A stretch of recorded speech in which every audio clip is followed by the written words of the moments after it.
मुलाजमीन हैं तमाम दिल्ली वक्फ बोर्ड के, जिनको आप देख रहे हैं इस कड़कड़ाती हुई ठंड में यहाँ दिल्ली वक्फ बोर्ड के अपने ही दफ्तर के बाहर बैठकर यहाँ अनिश्चितकालीन हड़ताल पर हैं। और सामने लिखा है कई महीनों से इमामों और मौज़िनों का वजीफ़ा, बेवाओं की पेंशन और स्टाफ की सैलरी ना दिए जाने के लिए अनिश्चितकालीन हड़ताल।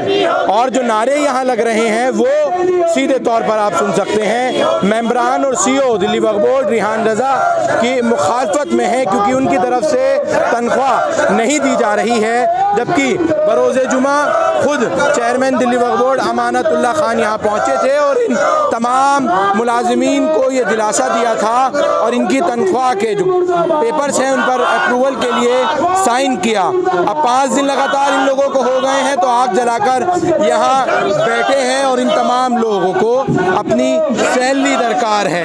ये तमाम युवा, ये तमाम लोग वक्फ बोर्ड के, दिल्ली वक्फ बोर्ड के कर्मचारी हैं और डिमांड इन लोगों की सिर्फ एक ही है कि इनकी जो तनख्वाह है, सैलरी है, वो इनको तुरंत दी जाए। इनकी महीना भी तकरीबन 7 महीने की इनकी तनख्वाह है जो रोकी गई है। और ये तमाम लोग जो दिल्ली वक्फ बोर्ड के CEO हैं उनके खिलाफ और जो पूरा अमला जो इसमें मुलविज़ है उन तमाम लोगों के खिलाफ ये लोग धरना प्रदर्शन कर रहे हैं। यही तमाम मुलाजिम हैं और आग जलाकर, क्योंकि ठंड पड़ रही है, इन लोगों को अपनी तनख्वाह दरकार है। 7 महीने से जो रोकी गई है, ये लोग अपनी तनख्वाह को दरकार कर रहे हैं और नारे भी लगा रहे हैं अपनी यकजहती के, अपनी एकता के। और ये तमाम वो लेडीज़ मुलाजमीन हैं जो दिल्ली वक्फ बोर्ड में कार्यरत हैं। 7 महीने की इन तमाम लोगों की तनख्वाह रुकी हुई है और 5 दिनों से लगातार इन लोगों का ये धरना प्रदर्शन जारी है। मैं ज़रूर कोशिश करूँगा जो इनके सेक्शन ऑफिसर हैं उनसे बात की जाए या फिर जो दूसरे इनमें मुलाजमीन हैं उनसे ज़रूर मैं। दिल्ली वक्फ बोर्ड के तमाम मुलाजमीन की पिछले 5 दिनों से अनिश्चितकालीन हड़ताल है क्योंकि इनकी तनख्वाह भी नहीं मिल पा रही है। इस वक्त मेरे साथ दिल्ली वक्फ बोर्ड के सेक्शन ऑफिसर महफूज मोहम्मद साहब हैं। महफूज साहब, वक्फ बोर्ड के मुलाजमीन भी यहाँ धरने प्रदर्शन पर बैठे हुए हैं। क्या पूछना चाह रहे हैं? मैं यही पूछना चाह रहा हूँ, पिछले 5 दिनों से वक्फ बोर्ड का पूरा अमला जो है वो यहाँ बैठा हुआ है। इमाम हजरात खुद परेशान हैं। इन लोगों की पिछले 3 महीने से सैलरी नहीं मिल रही और बेवाओं की पिछले 9 महीने से वजीफ़ा नहीं जा रहा है और इमाम हजरात का पिछले 8 महीने से तनख्वाह नहीं जा रही, सैलरी नहीं जा रही उनकी। और इस दौरान ये सब लोग मेहनत से काम भी करते रहे, इनको ऑफिस ऑर्डर भी मिलते रहे, ये दिन रात इन्होंने यहाँ लगाया। हमारे आने का तो टाइम है, जाने का टाइम नहीं है। अब जब ये सैलरी का वक्त आया, अब 3 महीने हो गए हैं और बकिया जो दूसरे लोग हैं, जैसे वजीफ़े का मामला है बेवाओं का, वो फुल्ली वजीफ़े पे डिपेंड नहीं है, लेकिन बहरहाल वो मुस्तहिक़ हैं उसकी, उन्हें नहीं जाता तो इतना फ़र्क नहीं पड़ता। और इमाम हज़रात का भी मामला ये है कि उनको पिछली बार यकमुश्त उनको 6 महीने की 7 महीने की मिल गई थी और उनकी ग्रांट आ गई थी।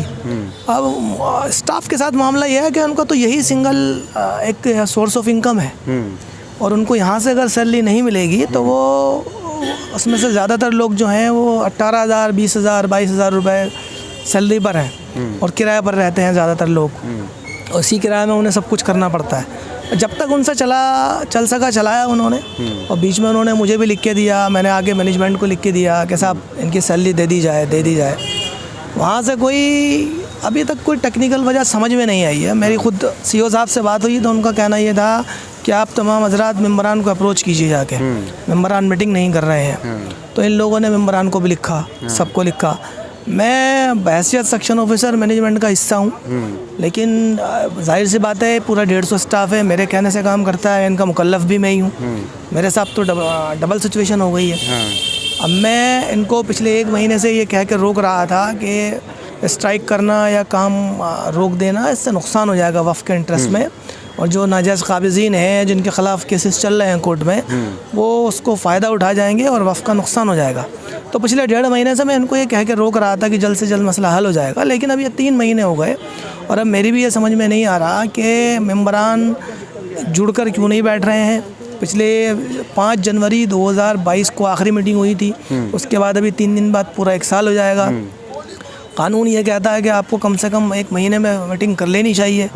मेरी ये समझ नहीं आ रहा कि इतने स्टाफ को मैं अपने क्या जवाब दूं, मैनेजमेंट को क्या जवाब दूं, उन लोगों से कैसे जूझूं जो कोर्ट में मेरे सैकड़ों केस चल रहे हैं, या हमारी ज़मीनों पर इलीगल कंस्ट्रक्शन हो रही है, उसे कैसे रोकूं। अब यहाँ इनके पास आने जाने के पैसे नहीं है, घर से आने के पैसे नहीं है। जब तक हमसे चल सका चलाया। मैं एक बात और कहना चाह रहा था स्टाफ की तरफ से, जो स्टाफ मुझे आके कहता है कि 1 साल हो गया मीटिंग हुए बोर्ड के मेंबरान जुड़ के नहीं बैठ रहे हैं। अगर उनको मीटिंग नहीं करनी है तो मेंबर बन के क्यों आते हैं? ना है मेंबर बन के, कोई ज़बरदस्ती थोड़ी है, ना उनको कोई तनख्वाह मिल रही है यहाँ पर। ये कि साहब उनका गाड़ी मिल रही है, कि साहब कोई लालच है। भैया ये मैं इसका दीनी पहलू ये है कि अल्लाह ने अगर इन्हें मनसब दिया है तो इस मनसब का हिसाब भी हो जाएगा उनसे। तो महफूज साहब बरोज़ जुमा चेयरमैन दिल्ली वक्फ बोर्ड अमानतुल्लाह खान यहाँ पहुँचे थे और तमाम स्टाफ को तसल्ली दी उन्होंने कि अब जो है आप लोग धरना प्रदर्शन मत कीजिए। उन्होंने इमाम हज़रात से भी यही बात की, लेकिन फिर उसके तसल्ली के बावजूद पहले सीओ को कहा जा रहा था कि सीओ साइन नहीं कर रहे हैं, वो कह रहे थे कि अमानतुल्लाह खान साहब साइन नहीं कर रहे हैं, मेंबरान साइन नहीं कर रहे हैं। अब जब अमानतुल्लाह खान साहब ने अप्रूवल साइन कर दिया है तो अब उसके बाद अब सीओ से किसी की कोई बात हुई हो?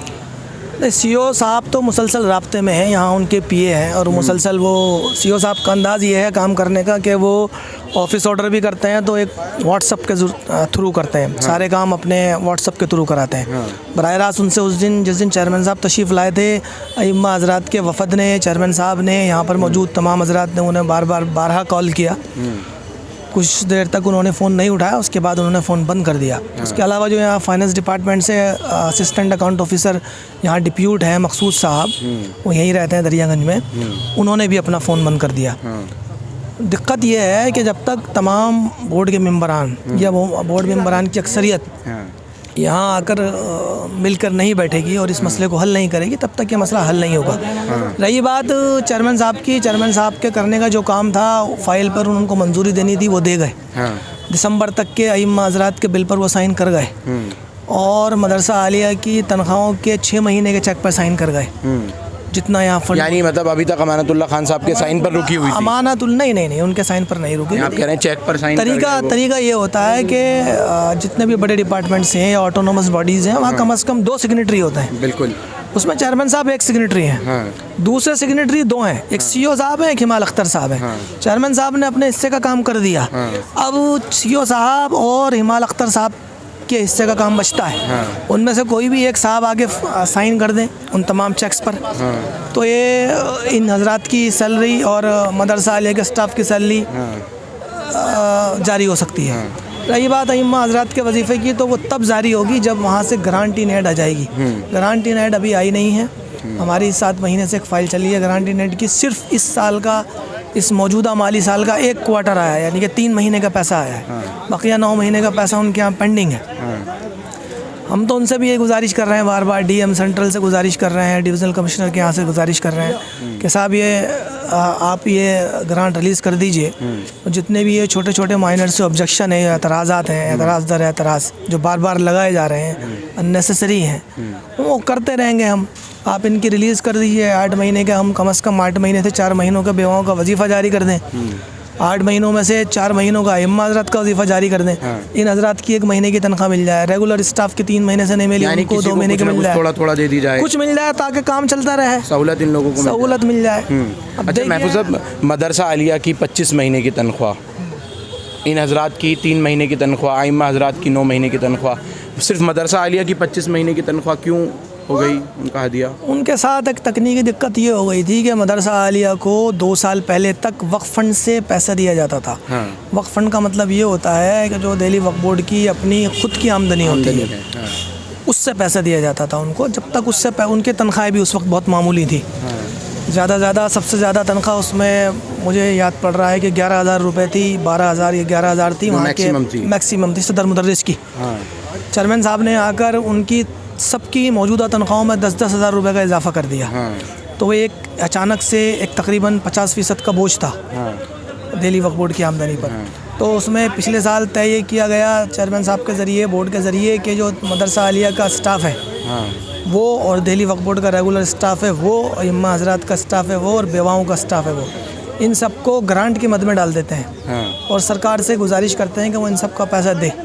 हमने RE यानी कि एस्टिमेटेड बजट जो होता है, यानी कि वो बनाकर हमने सरकार को भेज दिया था 2021-21 का। उसमें मदरसा आलिया के स्टाफ की भी सैलरी का मसला था, वो वहाँ से आ रही हमारी मंजूर हो गई और उस मद में पैसा आ गया। तो अब तकनीकी एतबार से उसी में से पैसा दिया जाना चाहिए। तो यहाँ जो डिप्यूट हैं फाइनेंस डिपार्टमेंट के AAO, जिसको असिस्टेंट अकाउंट ऑफिसर कहते हैं, उनका कहना ये था कि पैसा आया है अभी सिर्फ, इसकी अलग से मंजूरी लेनी पड़ेगी, मतलब अप्रूवल अलग लेना पड़ेगा। जब पैसा आ गया तो जब पैसा आ गया, हम सबका यही कहना था कि कौन सी अकाउंट, आप कौन से अकाउंट पोजीशन या कौन सा अकाउंट रूल ये कहता है कि जो पैसा आ रही में सरकार ने मंजूर कर दिया, अप्रूवल होता है फिर बाद में पैसा आता है। भाई पैसा आ गया, मैंने आपने मुझसे 50 रुपये मांगे, मैंने आपको 50 रुपये दे दिए, अब आप मुझे 50 रुपये खर्च करने को पूछोगे थोड़ा ही। और जब भी ग्रांट आती है तो उसके साथ एक ख़त आता है जिसको पैटर्न ऑफ असिस्टेंस कहते हैं, उसमें तमाम मद लिखी होती है कि कितना पैसा किस मद में खर्च होना है। उस मद में, सैलरी की मद में मदरसा आलिया का पैसा आया था, वो भी मौजूद था, बेवाओं का पैसा आया था, वो मौजूद था। तो ये मौजूदा CO साहब और ये मौजूदा AO साहब, पता नहीं इन्होंने, CO साहब तो इस बात पर राज़ी थे, मेरी उनसे तफसीली बात हुई थी कि साहब ये पैसा जब आ गया आरी में तो ये दिया जाना चाहिए। हमारे यहाँ जो पहले एक अकाउंट ऑफिसर थे वेद प्रकाश शर्मा, मैंने उनसे फ़ोन पर बात की, उन्होंने कहा नहीं पैसा आ गया तो दिया जाना चाहिए। ये वाला मसला तो मकसूद साहब ने अटकाया है। अब ये मकसूद साहब ने अटकाया है कि साहब ये पैसा, इसकी नहीं अप्रूवल ली जाएगी। चेयरमैन साहब ने उनसे कहा कि नहीं अप्रूवल ली जाएगी, तो लो अप्रूवल किससे लेनी है? महफूज साहब ये नहीं हो सकता, बात पूरी कर दूं। वो फाइल चलाई गई अप्रूवल की, वो फाइल भी मकसूद साहब के पास ही अभी पेंडिंग है। तो उनको वक्फ फंड से अगर अभी हमने पैसा दे दिया, जो अभी वक्फ फंड में इतनी आमदनी है नहीं, तो फिर वो उनका जो आ रही हमने वहाँ भेजा था ग्रांट का पैसा, वो नामंजूर हो जाएगा। चेयरमैन साहब ने तो एक दूरअंदेशी का सबूत देते हुए मदरसा आलिया के स्टाफ और इमाम हजरात को और बेवाओं को सबको एक साथ कर दिया था कि चूँकि सरकार ने बजट पास कर दिया है तो हर साल इनका बेचारों का पैसा आता रहेगा। वफ़ का आमदनी आज है, कल नहीं है। अभी कई साल तक तो यहाँ किराया लोग लेने नहीं जाते, स्टाफ नहीं था, 13, 15, 25 लोगों का स्टाफ था, उसमें से भी चपरासी और ड्राइवर हज़रात ज़्यादा थे। अब ये जो नया कॉन्ट्रैक्ट का स्टाफ आया है, 3 साल इनको हो गए हैं, इनको छान पटक करके इनको देखभाल के अच्छा रखा था, इन्होंने काम सीख लिया है, काम कर रहे हैं। अब यहाँ काम करने के लिए भी तो आदमी चाहिए। अब यहाँ वक्फ की आमदनी मुतवातिर नहीं है, अनस्टेबल है, कभी ज़्यादा हो जाती है, कभी कम हो जाती है। इसलिए मदरसा आलिया को और बेवा को वहाँ ग्रांट में एडजस्ट कर दिया था। अब ये जो सारा मामला है मदरसा आलिया वाला, ये तो मकसूद साहब के ज़ेर तमाम रोका गया है। पता नहीं मुझे वो कौन सी, अभी तक वो मुझे कोई रूल पोजीशन बता नहीं पाए। मतलब अब जो है ऑफिसर, मैंने उनसे पूछा कि कौन सी रूल पोजीशन के तहत आपने रोका, वो मुझे आज तक नहीं बता पाए। वो सिर्फ ये कहते हैं कि डिपार्टमेंट से फाइनेंशियल अप्रूवल लो, मैं दिल्ली वक्फ बोर्ड का एम्प्लॉय नहीं हूँ। मैंने कहा मैं आपको एम्प्लॉय मान ही नहीं रहा, आप फाइनेंस डिपार्टमेंट के डिप्यूटेड हैं, आप काम कीजिए, लेकिन मुझे रूल पोजीशन बताइए, आप किस रूल पोजीशन के तहत इनके पैसे रोक रहे हैं। मदरसा आलिया का मसला ये रहा। अइम्मा हज़रात का मसला ये है कि जैसे ही ग्रांट आ जाएगी उनको फ़ौरन इंशाअल्लाह रहमान 2 दिन में वादा किया चेयरमैन साहब ने, बिल उनके अप्रूव्ड है, जैसे ही ग्रांट आएगी चेक बन जाएंगे, साइन हो जाएंगे, पैसा चला जाएगा। इनके लिए वक्फ फंड में पैसा मौजूद है, जो कॉन्ट्रैक्ट वाले हैं पूरी तरह से रोका। इनके लिए मेंबरान को मीटिंग करनी पड़ेगी। चाहे वो अभी CO साहब ने तमाम मेंबरान को ख़त लिखा था कि साहब ये मेरे पास चेयरमैन का और एक हमारी मेंबर हैं मोअज़्ज़िज़ रज़ा सुल्ताना साहब, उन्होंने उनसे रिक्वेस्ट की थी कि बोर्ड मीटिंग बुलाइए। मैंने खुद चौधरी शरीफ से बात की थी कि आप क्यों इस तरह से दखल अंदाज़ी दे रहे हैं, इन लोगों को क्यों परेशान कर रहे हैं, तो वो कह रहे हैं कि यहाँ पे जो है वो तमाम तरह के उन्होंने एलिगेशंस के बारे में कि प्रॉपर्टीज़ को जो है वो इलीगली तरीके से जो है वो ट्रांसफ़र किया गया है, तमाम चीज़ें उन्होंने तमाम बातें मुझे बताई। क्या वजूहात है, क्यों ये एक लड़ाई जो है नहीं, क्या वो रिकॉर्ड पर है? हाँ, ऑन कैमरा बताई उन्होंने, रिकॉर्ड पर है। मैंने उनसे पर्सनली बात की थी, मुझे आप उनसे ऑन कैमरा पूछिए बात। हाँ, जैसा आप मैंने उनसे कहा है, वो उन्होंने मुझसे कहा कि मैं अपने लीगल एडवाइज़र से बात करके उसके बाद ही मैं, वो तो पिछले 2-3 साल से लीगल एडवाइज़र से काम करा रहे हैं। हाँ। उनको अगर यहाँ पर कोई इलीगल काम लग रहा था तो उनके लिए प्लेटफॉर्म कौन सा है? हाँ। वो किसके मेंबर हैं आप बताइए ना मुझे रब्बानी साहब, मेंबर किसके हैं वो? हाँ, दिल्ली वक्फ बोर्ड के मेंबर है ना, तो दिल्ली वक्फ बोर्ड की मीटिंग में आके एतराज़ जताएं अपना कि साहब ये काम इलीगल हुआ है। कोई एक काम बता दें इलीगल हुआ है। मैं ऑन कैमरा कह रहा हूँ, उनसे चैलेंज करता हूँ उन्हें, कोई एक काम बता दें इलीगल हुआ है। तो आपके पास तो बहुत अच्छा प्लेटफॉर्म था दिल्ली वक्फ बोर्ड का, आप क्यों नहीं आते यहाँ मीटिंग में? मीटिंग में आइए, अपना एतराज़ नोट कराइए, आपका जितनी आपको पावर दी गई है यहाँ बतौर मेंबर, उसको इस्तेमाल कीजिए।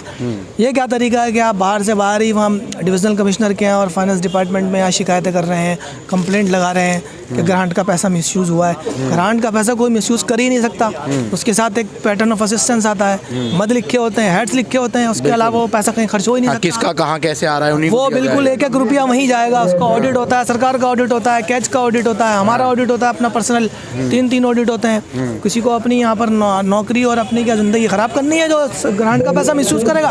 अगर आपका ये एलिगेशन है, ऑन कैमरा आइए, आप ऑन रिकॉर्ड आइए, कैमरा लगाइए। लेकिन ये क्या तरीका है कि आप बेवाओं का वजीफ़ा रोकने में मददगार साबित हो रहे हैं, बेवाओं का वजीफ़ा रोक रहे हैं, इमाम हज़रत का वजीफ़ा रोक रहे हैं। जो पहले वक्त की मुखालफत में रज़िया सुल्ताना गई, वो फिर अब वापस आ गई चेयरमैन साहब के साथ। हाँ, उनको भी रज़िया सुल्ताना साहिबा को भी यही बताया गया था कि साहब आपने काम इलीगल किया। हाँ। अब उनको दोबारा यहाँ आके उन्होंने पूछा, उन्हें बताया गया कि ये काम है, हाँ। यहाँ पे साइन है, पहले से उनको मालूम ये नहीं था, अप्रूवल है, ये नहीं, ये उनका मुझे नहीं मालूम कि वो किस वजह से गई, हाँ। किस इंप्रेशन के तहत गई है। उनका ज़ाती मामला अभी आने वाली है, उनसे आप पता कर लीजिएगा। मैं तो आपने मुझसे चौधरी शरीफ साहब के बाबत पूछा, उनको मैंने जवाब दिया कि चौधरी शरीफ साहब को जो भी एतराज़ है, आपके पास प्लेटफॉर्म है, दिल्ली वक्फ बोर्ड की मीटिंग में आइए, आप मेंबर हैं, लिख के दीजिए, यहाँ आइए। दुनिया भर का मीडिया ये क्या है, आप बाहर के बाहर ही सबकी शिकायतें कर रहे हैं, बेवाओं का वजीफ़ा रोक रहे हैं, आप इमाम हज़रत का वजीफ़ा रोक रहे हैं। आप कहिए ऑन कैमरा आके कि मैं नहीं देना चाहता इमामों की तनख्वाह, कहिए आप क्यों किसी एक दूसरे के आदमी को ब्लेम कर रहे हैं। अच्छा महफूज साहब, मुझे ये बता दीजिए, ग्रांट जो है वो आइम्मा हज़रात वाला, बेवाओं की तनख्वाह वाला, मदरसा आलिया वाला, वो कब तक अंदाज़ा माना जाए? कब तक का तो अगर मेरे पास इसका कोई जवाब होता, मैं तो अपने स्टाफ को पिछले 1 और 1.5 महीने से रोके जा रहा हूँ। हाँ। स्ट्राइक पर मत जाइए, इससे नुकसान होगा। हाँ। लेकिन हम मेरी भी समझ में ये बात नहीं आ रही है कि मैं कब तक के लिए इनको रोकूं। बिल्कुल मजबूर हैं ये लोग, मैं इनको रोक नहीं रहा। मैं इनको ये नहीं कह रहा कि आप ये काम मत करो, जब तक के घर इनके भी भाई मैं कब तक इनको अल्लाह रसूल का और वफ़ का वास्ता देके उनको यहाँ बिठाऊंगा। वो मुझसे कहते हैं लाइए आप दे दीजिए पैसे, इनकी मुझे मैसेज दिखा रहे हैं, इनके स्कूलों के बच्चों के नाम कट गए हैं। मेरा खुद स्कूल से मैसेज आया हुआ कि साहब फीस जमा करा दीजिए। अब मैं जब तक मुझसे चल सका चलाया मैंने। अब चेयरमैन साहब उस दिन तशरीफ़ लाए, उन्होंने अपने हिस्से का काम कर दिया।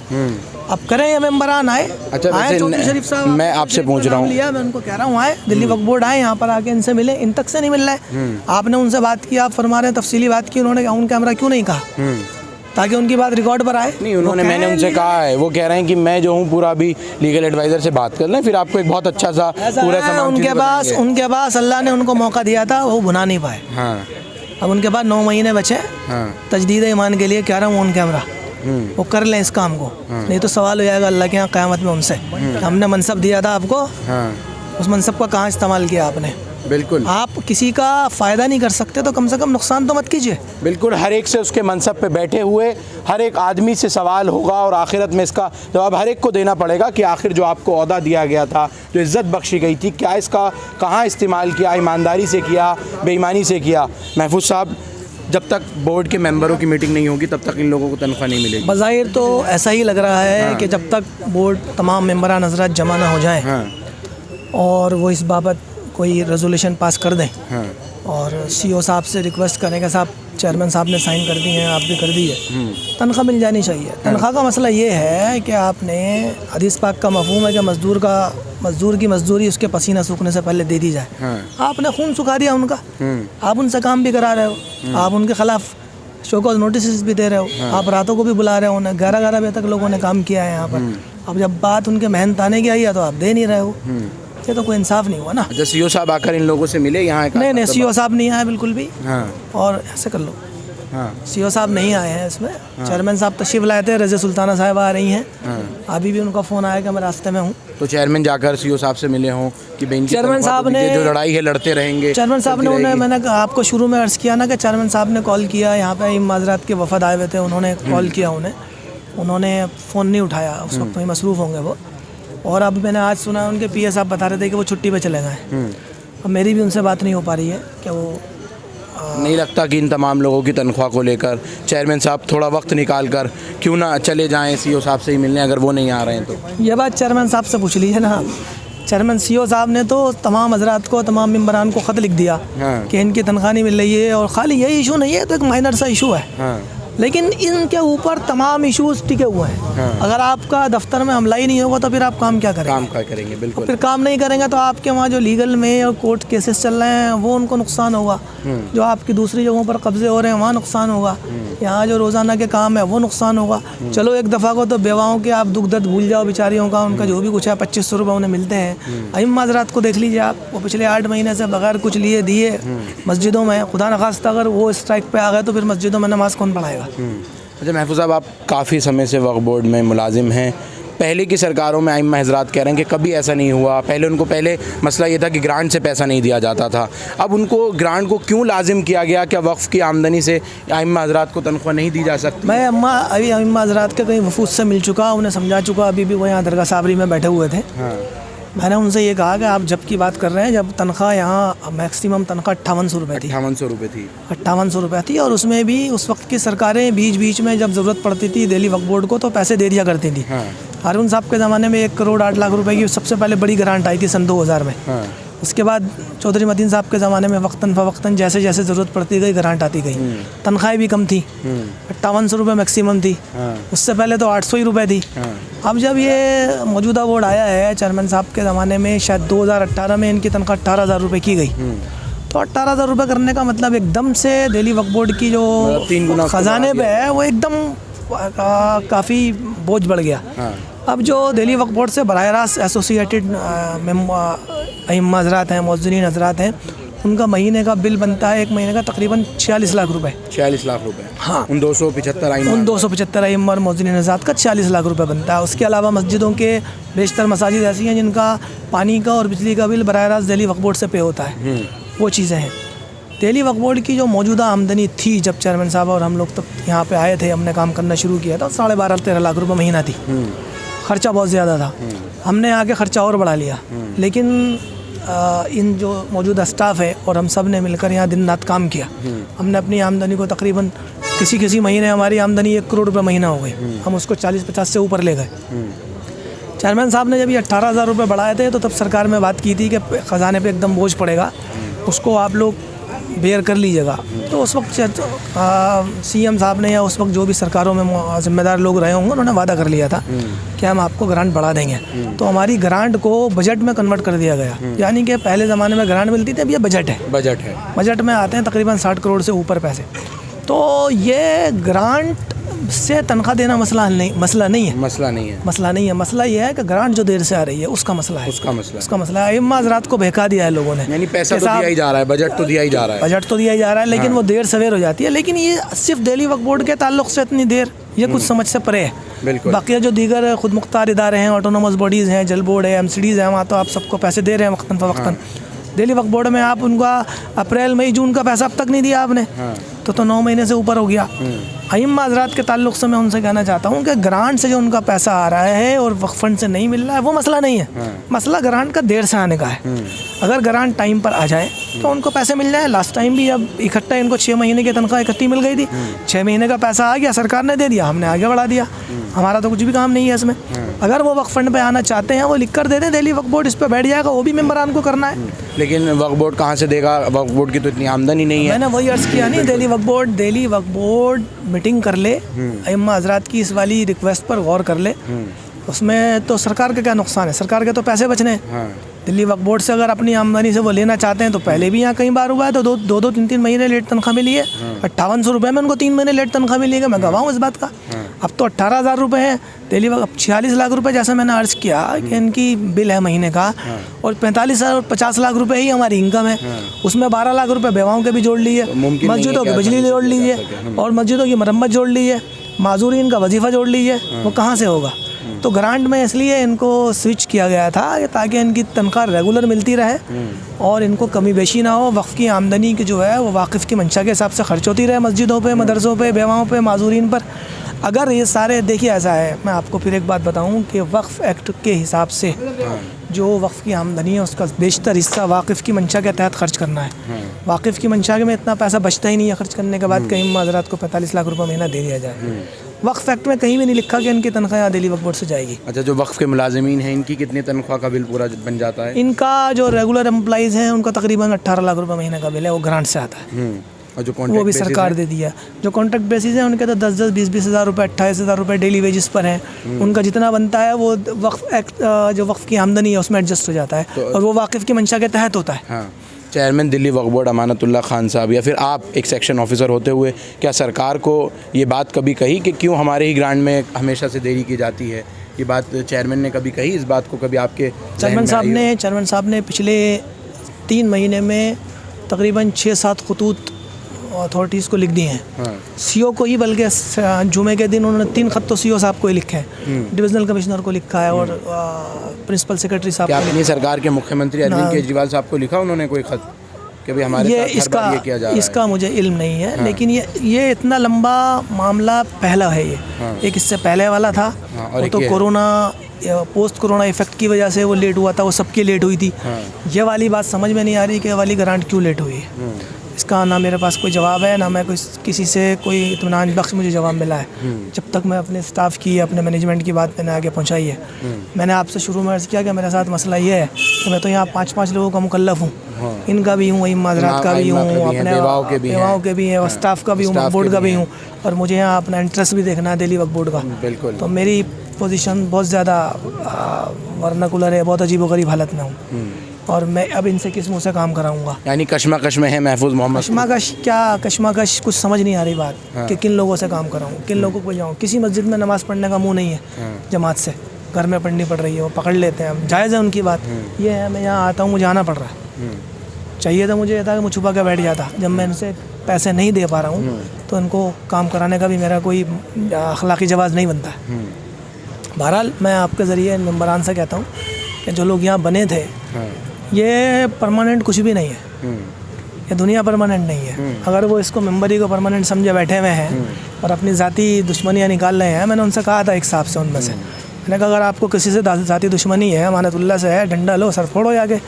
बेवाओं के, इम्मा हज़रात के, स्टाफ के और दिल्ली वक्फ बोर्ड के खुद की जो इंटरेस्ट हैं, इनकी क्यों हाल? जैसा मैंने बताया आपको कि वो अगर कोर्ट केसेस में नहीं जाएंगे तो एडवर्स ऑर्डर हो जाएंगे, इनकी क्यों आप नुकसान कर रहे हैं? अगर आप किसी का फ़ायदा नहीं कर सकते, नुकसान भी मत कीजिए।